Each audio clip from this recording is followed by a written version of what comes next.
Hi everyone, welcome to Pet Impact's Red Sofa product reviews. I'm Gavin, one of the founders of Pet Impact, and if this is your first time tuning into one of these videos, I'll just give a quick introduction.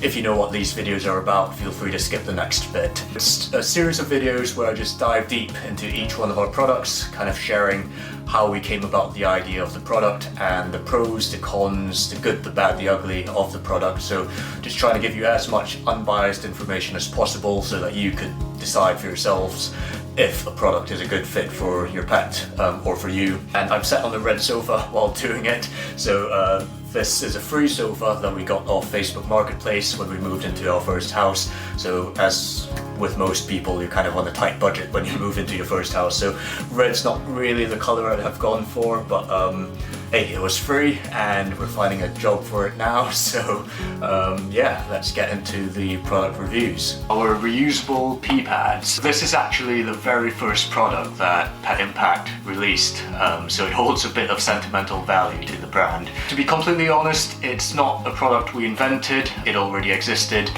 when we decided to offer our own. We did make certain changes to it to improve its functionality, to change it aesthetically, kind of made it a bit thicker, made small modifications to the base layer, size, color, small things like that. But as you've probably seen online, there are quite a lot of different brands that offer it and they're all quite similar, which is great because for us, we think from a sustainability standpoint, it's a great product really, given that the mainstream has always been the disposable single-use pads. So it's great that this is a product that's come out. At the moment, we offer 2 colors of the pee pads and 2 sizes as well. These that I've got here with me are the extra large. They are 90 by 80 centimeters, so pretty large.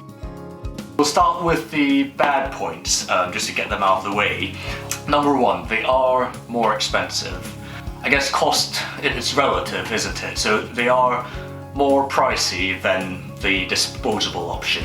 So you could get a big pack of single-use disposable pads for a fraction of the price that you get 2 of these. Second bad point, again, it's subjective for this one, but they do require more work as compared to the disposable one where you just chuck it after you use it. With this, you've got to carefully pick it up, you've got to wash it, dry it, wait for it to dry, and then lay it back down. So I mean, it's not horrible, but there are a few more steps involved in using it.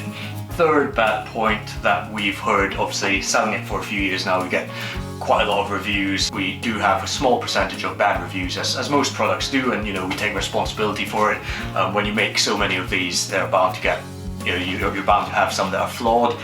So I think the most common complaint would be manufacturing issues. Either the fabric was too thin, leaked, or it didn't absorb enough urine and it overflowed, or things like that. So you can get issues with its functionality, but we do take responsibility for it, like I said. So we will give you a free pack if that became an issue, but again, that's just a bad point that I guess has been raised before.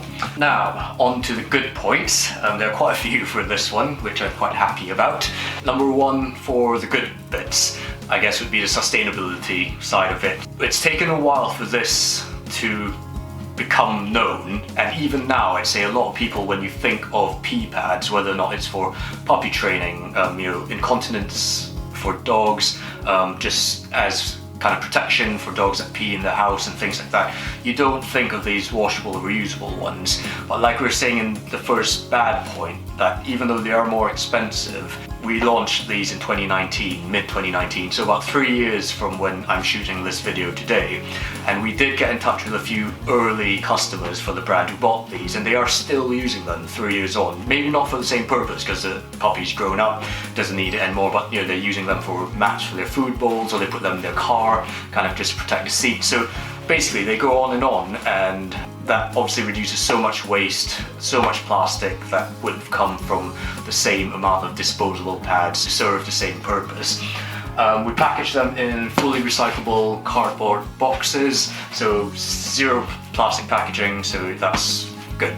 They are highly absorbent, again, compared to your single-use disposable one, because of how big this pad is. You're going to get a lot of urine in there, and again, because it's so big, when your dog does wee on it, you're not getting a lot of splash, so it's kind of all caught on the mat itself. Whereas a disposable pad, which might just be, you know, kind of that size, you kind of get splash and things like that, which is not the nicest thing. We've got these kind of non-slip silica paw prints on the bottom. They're quite large, so basically when you put them on the ground, they wouldn't slip around, which is quite good for, you know, safety really, for both your pet as well as you. If it's something that's lying around on the floor, don't want injuries, and it's just generally quite safe to have a non-slip base. Because of its size and how it's made and the materials, compared to the disposable pads, which are a thin kind of plastic based pad, for puppies especially, it's quite good because it's got a low ingestion and chew risk. So your puppy is unlikely to eat this, but it is quite likely to tear up and eat a disposable pad. You know how curious puppies are, so that's another good point for this one. It simply just looks nicer, you know, to have this in your house. I know it's quite personal colour wise, but we feel blue is quite a neutral colour. Whether you like it brighter, a bit darker, it just looks a bit better than having disposable pads littered around your house. So that's another good point. And I guess the last bit would just be how multi-purpose it is. It says on the box what you could use it for, but you know, we've heard people using it for their cats, for their guinea pigs. You could use it for your cars, like we were saying earlier, just to protect. Some people just use it for floor mats. You could wipe your feet on it. You could put it under your dog food and water bowls, again, because if your dog spills water, that's not going to dirty the surfaces below. So literally it's just a nice absorbent waterproof mat really that protects the surfaces under it. So yeah, I think that's mainly it for this video.